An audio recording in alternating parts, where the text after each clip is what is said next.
आज हम लोग पाठ 5 क्लास 12 की शुरुआत करने जा रहे हैं, जिसका नाम है पृष्ठ रसायन, सरफेस केमिस्ट्री। तो पहले हम लोग जानते हैं कि पृष्ठ रसायन किसे कहते हैं। तो बता सकते हैं कि रसायन विज्ञान की वह शाखा जो पृष्ठ के प्रकृति और पृष्ठ पर उपस्थित अणुओं का अध्ययन करती है, उसे पृष्ठ रसायन कहते हैं। पृष्ठीय प्रभाव ठोस या किसी विलयन के पृष्ठ पर अधिशोषण के कारण उत्पन्न होता है। ठोस सतह पर ठोस पृष्ठों के तात्पर्य वास्तव में उन परमाणुओं से है जो ठोस के सबसे ऊपरी परत में स्थित होते हैं। तो बताया गया है कि जो किसी पदार्थ को आकर के चिपकने और फिर बाहर जाने की जो प्रक्रिया होती है, उसी को हम लोग कहते हैं पृष्ठ रसायन, सरफेस टेंशन। तो आइए पृष्ठ रसायन का आज का जो पहला टॉपिक है उसका नाम है अधिशोषण, एडसॉर्प्शन।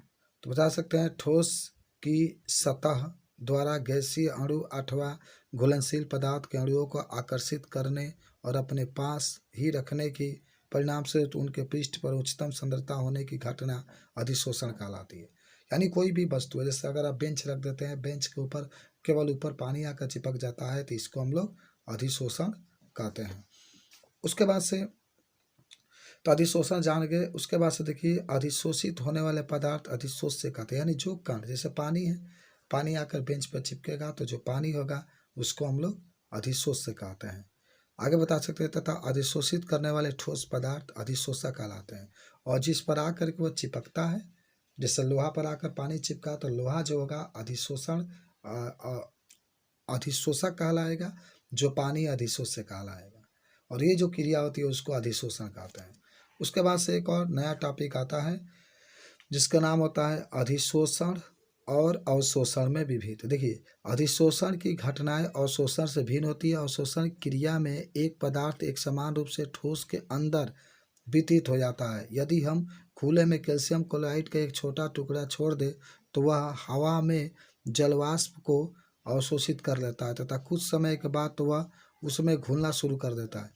दूसरी तरफ यदि हम सिलिका जेल के नमूने को खुले में रखें तो वह जलवाष्पों को अपने पृष्ठ पर अधिशोषित करता है। दूसरे शब्दों में अधिशोषण में अधिशोष्य की सांद्रता केवल अधिशोषक के पृष्ठ पर बढ़ती है, जबकि अवशोषण में सांद्रता ठोस के संपूर्ण स्टूल में एक समान होता है।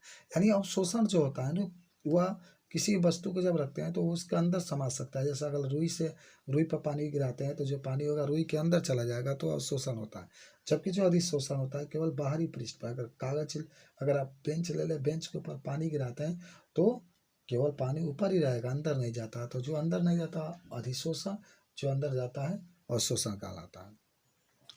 उसके बाद से एक चीज़ और यहाँ पर नया टॉपिक आती है जिसका नाम होता है अधिशोषण।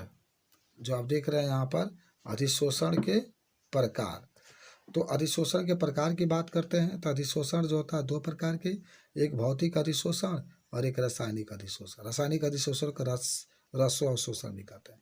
तो देखिए भौतिक अधिशोषण देख लेते हैं कि यदि किसी ठोस पृष्ठ पर गैस की संचयन दुर्बल वायुमंडलीय बलों के फलस्वरूप होता है तो अधिशोषण भौतिक अधिशोषण कहलाता है। क्योंकि भौतिक अधिशोषण में दुर्बल आकर्षण बल होता है, अतः तापमान के बढ़ने पर भौतिक अधिशोषण घटता है। अर्थात भौतिक अधिशोषण को विपरीत अवस्था में अधिक या कम किया जा सकता है।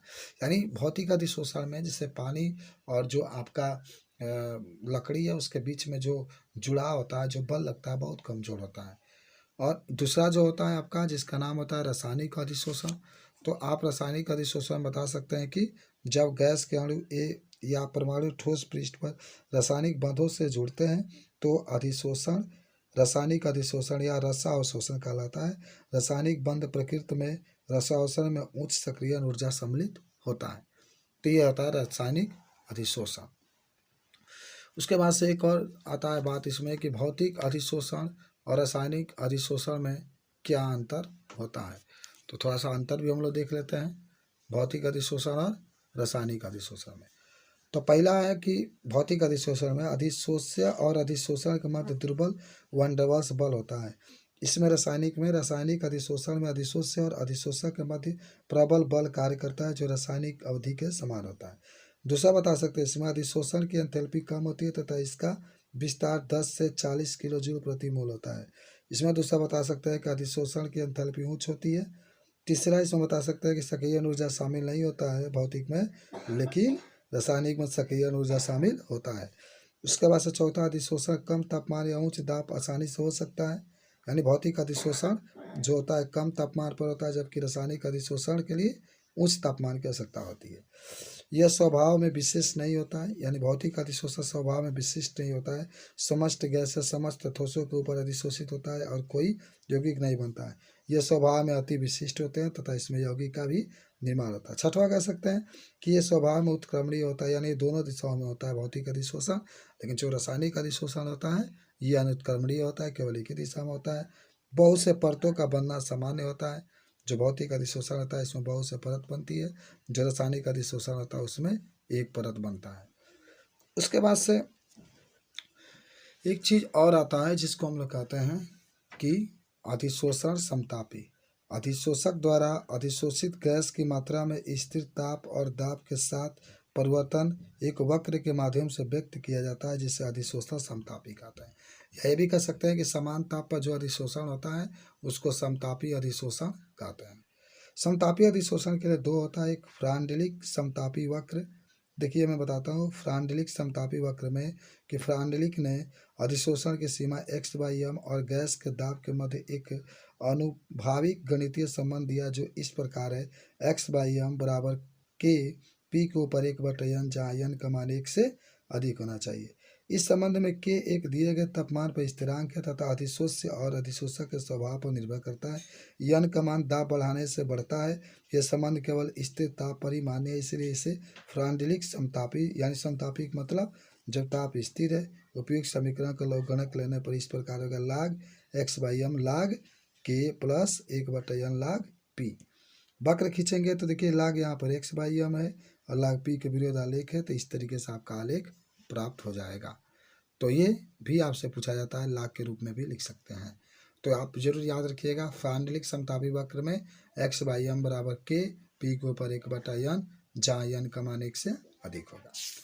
उसके बाद से नेक्स्ट जो आता है उसका नाम होता है आपका विलयन प्रवस्था अधिशोषण।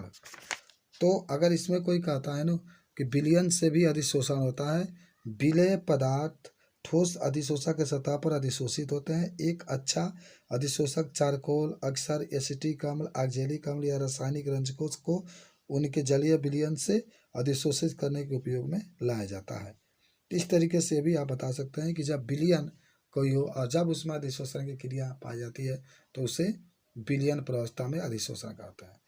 उसके बाद से आगे जब हम लोग बढ़ते हैं तो एक चीज़ आता है अधिशोषण का अनुप्रयोग, एप्लीकेशन ऑफ एडाप्शन। तो आप बता सकते हैं कि बहुत सा इसका उपयोग है। पहला है कि सक्रिय चारकोल का गैस नकाब में उपयोग किया जाता है, जिसमें विषैले गैसों का अधिशोषित हो जाता है तथा इससे हवा प्रवाहित हो जाती है। यानी जो अगर हम लोग मास्क वगैरह पहनते हैं उसमें अगर जहरीला गैस है तो आप अधिशोषक का प्रयोग करके जहरीला गैस को अलग कर सकते हैं। दूसरा होता है कि सिलिका जेल को छोटे कपड़ों के थैलों में बांधकर औषधियों के बोतलों में से नमी को अधिशोषित करने में उपयोग किया जाता है। मान लीजिए कि दवा है, दवा में नमी है, नमी को अलग करना है तो उसको भी हम लोग अधिशोषक के द्वारा अलग कर सकते हैं। तीसरा है कि जांतौ चारकोल का उपयोग बहुत से यौगिकों को उनके निर्माण करने वाले रंगहीन करने में करते हैं। कोई यौगिक है उसको रंगहीन करना यानी उसके अंदर से रंग को हटाना है तो हम जांतौ चारकोल का प्रयोग करते हैं। उसके बाद से एक और है क्रोमेटोग्राफी में विभिन्न विलेय को ठोस अधिशोषक के सतह पर चयनित अधिशोषक उनके पृथक करने में सहायता करता है। और रंगने की प्रक्रिया में पांचवा बता सकते हैं कि रंगने की प्रतिक्रिया के दौरान बहुत से रंजकों के साथ रंगवर्धक उपयोग में लाए जाते हैं। इन परिस्थितियों में रंगवर्धक रंजक का कपड़े पर अधिशोषण होता है। तो यह अधिशोषण था आपका। उसके बाद से एक चीज़ आता है जिसका नाम होता है उत्प्रेरक। तो उत्प्रेरक के बारे में भी हम लोग बता सकते हैं कि उत्प्रेरक ऐसे पदार्थ होते हैं जो अभिक्रिया के दर को बदल देते हैं, परंतु रासायनिक रूप से अभिक्रिया के अंत में बिना परिवर्तन ही रहते हैं। यानी उत्प्रेरक वह होते हैं जो रासायनिक अभिक्रिया को दर को परिवर्तित कर देते हैं लेकिन रासायनिक अभिक्रिया में स्थिर रहते हैं। जिसमें आपका उत्प्रेरण के कुछ उदाहरण देखते हैं, जैसे आपका दिखाया गया है कि पोटेशियम क्लोरेट उच्च तापमान पर विघटित होता है। यदि इसमें थोड़ी सी मात्रा में मैग्नीज डाइऑक्साइड मिलाया जाता है जाए तो विघटन काफ़ी कम तापमान पर हो जाता है। यही मैग्नीज डाइऑक्साइड उत्प्रेरक की तरह काम करता है। देखिए पोटेशियम क्लोरेट है, इसको अगर तोड़ना है तो बहुत अधिक तापमान की ज़रूरत होगी, लेकिन अगर मैग्नीज डाइऑक्साइड ये उत्प्रेरक के रूप में मिला दें तो बहुत ही कम तापमान पर पोटेशियम क्लोराइड और ऑक्सीजन में टूट जाता है। दूसरा आपका है कि जिंक तथा हाइड्रोक्लोरिक अम्ल की अभिक्रिया जलीय कॉपर आयनों की उपस्थिति में उत्प्रेरित होकर के हाइड्रोजन का निर्माण करता है। जिंक और यहाँ पर HCl है, ये जिंक क्लोराइड और हाइड्रोजन का निर्माण कर सकता है। तो ये होता है उत्प्रेरक जो कि कम ताप पर किसी भी अभिक्रिया को संपन्न करा सकता है, उसके वेग को परिवर्तित कर सकता है। उसके बाद से आता है आपका कि उत्प्रेरक वर्धक और विष किससे कहते हैं। तो देखिए कुछ पदार्थ उत्प्रेरक को सक्रियता में वृद्धि या कमी कर देते हैं, यद्यपि स्वयं में कोई उत्प्रेरक सक्रियता नहीं दर्शाते हैं। तो पदार्थ जो उत्प्रेरक की सक्रियता को वृद्धि कर देते हैं उन्हें उत्प्रेरक वर्धक कहते हैं। यानी जो ऐसे उत्प्रेरक के जो सक्रियता होती है उसको बढ़ा देते हैं, उसको उत्प्रेरक वर्धक कहते हैं, तथा वे पदार्थ जो उत्प्रेरक की सक्रियता को घटा देते हैं उसे उत्प्रेरक विष कहते हैं। जैसे अमोनिया के निर्माण के लिए हाबर प्रक्रम में लोहे को उत्प्रेरक सक्रियता माल्वेडम द्वारा बढ़ा दी जाती है, जो कि वर्धक के कार्य करता है। नाइट्रोजन आपका है, इसमें हाइड्रोजन है, मिला देंगे लोहा तो इसकी क्रियाशीलता को वह बढ़ा देता है। उसके बाद से कुछ और आगे चलते हैं, तो आगे चलेंगे तो एक और बात होती है समांगी और विषमांगी उत्प्रेरक। अधिकतर देखिए समांगी उत्प्रेरक क्या होता है, जब उत्प्रेरक तथा अभिकारक समान प्रवस्था में उपस्थित हो तो वह प्रक्रिया समांगी उत्प्रेरक कहलाती है। उदाहरण के लिए आप लिख सकते हैं कि अगर लेड चैम्बर में सल्फर डाइऑक्साइड के ऑक्सीजन के सल्फर डाइऑक्साइड के बनने में नाइट्रिकम, सल्फर डाइऑक्साइड है ऑक्सीजन है तो सल्फर डाइऑक्साइड बन गया। यानी कहने का मतलब है कि अभिकारक और उत्प्रेरक दोनों एक ही अवस्था में, अभिकारक ठोस अवस्था में है तो उत्प्रेरक भी ठोस अवस्था में होना चाहिए, अभिकारक गैस अवस्था में है तो उत्पादक भी गैस अवस्था में होना चाहिए, तो उसे समांगी उत्प्रेरक कहते हैं। उसके बाद से नेक्स्ट एक और आता है विषमांगी उत्प्रेरक। तो जब उत्प्रेरक अभिकारक की प्रावस्था में भिन्न प्रावस्था में होते हैं, यानी जब उत्प्रेरक और अभिकारक दोनों अलग अलग अवस्था में होते हैं तो उसे विषमांगी उत्प्रेरक कहते हैं। जैसे लोहा अमोनिया गैस निर्माण के उत्प्रेरक, नाइट्रोजन है और हाइड्रोजन है, नाइट्रोजन भी गैस अवस्था में, नाइट्रोजन हाइड्रोजन आपके अभिकारक होंगे, ये गैस अवस्था में है, जबकि लोहा आपका ठोस अवस्था में होता है, तो ये एक विषमांगी उत्प्रेरक का उदाहरण हो जाएगा। इसी तरीके से सल्फर डाइऑक्साइड ऑक्सीजन है, प्लेटिनम की उपस्थिति में सल्फर डाइऑक्साइड बनता है, तो प्लेटिनम ठोस अवस्था में और ये दोनों आपके गैस अवस्था में होता है। उसके बाद से ठोस उत्प्रेरकों की महत्वपूर्ण विशेषता पहला बता सकते हैं सक्रियता। ये बहुत सीमा तक उत्प्रेरक की सक्रियता रसरवों की प्रबलता पर निर्भर करता है। दूसरा बता सकते हैं वर्णनात्मक या चयनात्मक, किसी उत्प्रेरक की वर्णनात्मक उसकी किसी अभिक्रिया को दिशा देकर एक विशेष उत्पाद बनाने की क्षमता रखता है। यानी कोई पूछता है कि वर्णनात्मक किसे कहते हैं तो बता सकते हैं कि ये रासायनिक अभिक्रिया के दिशा के बारे में जो अध्ययन कराता है उसको वर्णनात्मक या चयनात्मक कहते हैं। उदाहरण जैसे कार्बन मोनोऑक्साइड हाइड्रोजन है, निकल मिला देंगे तो मीथेन और जल बन जाएगा। वही कार्बन मोनोऑक्साइड है और यहाँ पर हाइड्रोजन है, इसमें कॉपर और जिंक ऑक्साइड मिला देंगे तो मेथिल एल्कोहल बनेगा। वही कार्बन मोनोऑक्साइड है और हाइड्रोजन है, अगर आप कॉपर केवल मिला देंगे तो फार्मल डिहाइड का निर्माण हो जाता है। उसके बाद से एक और बात आती है जिसका नाम होता है जियोलाइट का आकार वर्णनात्मक उत्प्रेरक। वह उत्प्रेरक अभिक्रिया जो उत्प्रेरक के रंध्र संरचना और अभिक्रिया तथा उत्पाद अणुओं के आकार पर निर्भर आकार वर्णनात्मक उत्प्रेरक कहलाता है। मधु छत्र जैसे संरचना के कारण जियोलाइट अच्छे प्रकार के वर्णनात्मक उत्प्रेरक के रूप में काम करता है। तो वर्णनात्मक उत्प्रेरक के बारे में पूछा जाएगा तो ये भी बता सकते हैं जियोलाइट जो होता है तमाम प्रकार के संरचना के बारे में बताता है। उसके बाद से आगे जब बढ़ते हैं तो एक और आता है हेडिंग जिसका नाम होता है एंजाइम उत्प्रेरक।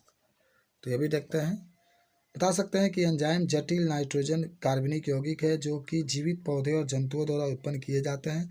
वास्तविक रूप में ये उच्च अणु द्रव्यमान वाले प्रोटीन अणु हैं जो जल में कोलाइडी विलयन बनाते हैं। ये बहुत प्रभावी उत्प्रेरक होते हैं। जंतुओं और पौधों में जीवन प्रक्रम के अनुरक्षण के लिए होने वाली अनेक शारीरिक अभिक्रियाएं एंजाइम द्वारा उत्प्रेरित होती है। अतः एंजाइमों के लिए जैव रासायनिक उत्प्रेरक शब्द का प्रयोग किया जाता है तथा उत्प्रेरक की परिघटना जैव रासायनिक उत्प्रेरण कहलाती है। यानी आप शॉर्टकट में दे सकते हैं कि जो एंजाइम उत्प्रेरक होता है वह जीवित कोशिकाओं के अंदर पाया जाता है और जीवित कोशिकाओं के अंदर जो अभिक्रिया होती है उसको नियंत्रित करता है, उसको प्रेरित भी करता है। जैसे उदाहरण में आप देख सकते हैं कि इच्छु शर्करा का प्रतिलोपन, जैसे यहाँ पर देखिए C12H22 ये शर्करा है, इसमें जल मिला देंगे इन्वर्टेस के एंजाइम में तो ग्लूकोज C6, ग्लूकोज का सूत्र होता है C6H12O6 और फ्रक्टोज बनेगा C6H12O6। उसके बाद से ग्लूकोज का एथिल अल्कोहल में परिवर्तन, ग्लूकोज का C6H12O6 है और यहाँ पर जाइमेस एंजाइम मिलाएंगे तो ethyl alcohol C2H5OH carbon dioxide बनेगा, ये भी एंजाइम हो जाएगा। स्टार्च का माल्टोस में परिवर्तन, स्टार्च का सूत्र होता है C6H12O5 के पावर n, जल मिलाएंगे तो n C12H22O11 माल्टोस का निर्माण होता है। उसके बाद से एक और आपका है 4 नंबर यूरिया का अमोनिया और कार्बन डाइऑक्साइड में अच्छे अपघटन, तो यूरिया का सूत्र होता है NH2CO NH2 और इसमें आप जल मिला देंगे तो अमोनिया और कार्बन डाइऑक्साइड का में टूट जाता है। देखिए कुछ यहाँ पर एंजाइम है, जैसे इन्वर्टिस एंजाइम है, ये कहाँ से प्राप्त किया जाता है, कौन यौगिक से, ईस्ट से। काम क्या करता है, सुक्रोज को ये ग्लूकोज में बदल देता है।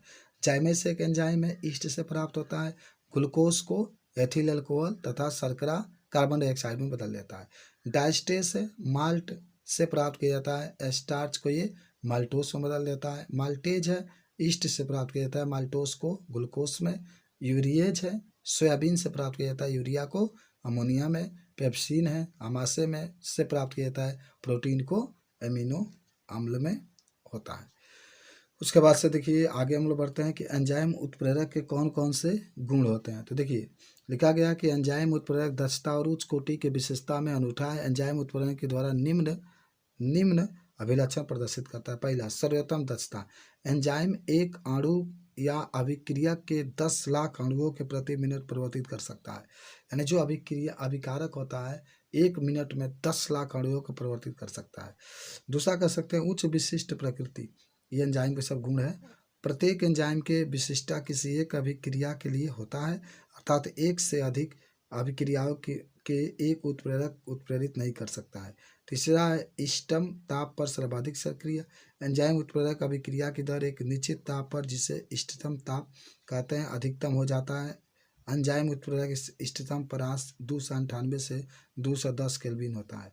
इष्टतम पीएच पर सर्वाधिक सक्रिय। एंजाइम उत्प्रेरक से अभिक्रिया की दर एक निश्चित पीएच पर, जिसे इष्टतम पीएच कहते हैं, अधिकतर होता है तथा इसका मान 5 से 7 के मध्य होता है। ये चीज़ को भी हम लोग बता सकते हैं। उसके बाद से और भी दिया गया है एंजाइम उत्प्रेरक के कुछ कार्य। सक्रिय और एंजाइमों की उपस्थिति में वर्धमान सक्रियता, संदमक और विष का भी प्रभाव होता है। संदमक और विष का मतलब होता है जो अभिक्रिया की सक्रियता को कम कर देता है। उसके बाद से एक और इसमें टॉपिक आता है एंजाइम उत्प्रेरक की क्रियाविधि। देखिए एंजाइम के कोलाइडी कणों के सतह पर बहुत सारे कोटर होते हैं। ये कोटर अभिलाक्षणिक आकृति के होते हैं। यह एवं इनमें सक्रिय समूह जैसे NH2 COOH SCH OH आदि होते हैं। वास्तव में यह सतह पर उपस्थित सक्रिय केंद्र होता है। अभिक्रिया के अणु जिसकी परिपूरक आकृति होती है, इन कोटरों के में एक ताले में चाबी के समान फिट हो जाते हैं। सक्रिय सुराही की उपस्थिति के कारण एक सक्रिय संकुलर बनता है जो विघटित होकर उत्पाद बनाता है। यही देख रहे हैं आप किस तरीके से ताले के साथ ये बन जाता है। क्रियाधार है, क्रियाधार का मतलब ये पदार्थ है और ये एंजाइम है, इसके साथ आपका हो जाता है। तो 2 चरणों में यह अभिक्रिया कंप्लीट होती है। जो आपका चरण 1 होता है, इसमें एंजाइम होते हैं, फिर अभिकारक होते हैं, क्रिया करके एंजाइम अभिकारक का निर्माण होता है। दूसरा चरण में एंजाइम जो अभिकारक होता है ES, ये एंजाइम और प्रोडक्ट यानी P का मतलब होता है प्रोडक्ट में टूट जाता है, तो ये आपका होता है रासायनिक अभिक्रिया। तो इस तरीके से अगर कोई पूछता है तो इस चीज़ को भी हम लोग बता सकते हैं और तुरंत इसको लिख भी सकते हैं। तो अब हम लोग चलते हैं नेक्स्ट जो टॉपिक शुरू होता है, उसका नाम होता है कोलाइडी। देखिए कोलाइडी कोई पूछता है तो क्या आप इसके बारे में बता सकते हैं। कह सकते हैं कोलाइडी एक विषमांगी तंत्र होता है जिसमें एक पदार्थ बहुत बारीक कणों के रूप में और दूसरा पदार्थ परिक्षेपित रहता है, जिसे परिक्षेपण माध्यम कहते हैं। परिक्षेपण का मतलब जैसे विलयन में हम लोग विलायक पढ़े थे जल, उसी तरीके से इसमें परिक्षेपण, यानी जहाँ भी परिक्षेपण कहेगा इसका मतलब विलायक समझेंगे और जहाँ भी परिक्षिप्त कहेगा इसका मतलब आप विलय समझेंगे। या ऐसे भी कह सकते हैं कोलाइड, आप ऐसे आगे भी कह सकते हैं कि विलयन और कोलाइडी में अनिवार्य अंतर कण के माप पर है। विलयन में अवयव कण जो कण होते हैं या जो आयन होते हैं छोटे अणु होते हैं, जबकि कोलाइड में जो परिक्षिप्त प्रवस्था और बृहद अणु या कई परमाणु आयनों के अणुओं के संकलन से होता है। यानी कह सकते हैं कि जो विलयन होते हैं वो भी कणों से मिलकर बने होते हैं, लेकिन कण बहुत छोटे होते हैं। जो कोलाइडी होते हैं वह भी कणों से मिलकर बने होते हैं, लेकिन कण बहुत बड़े होते हैं। इसके आगे बात।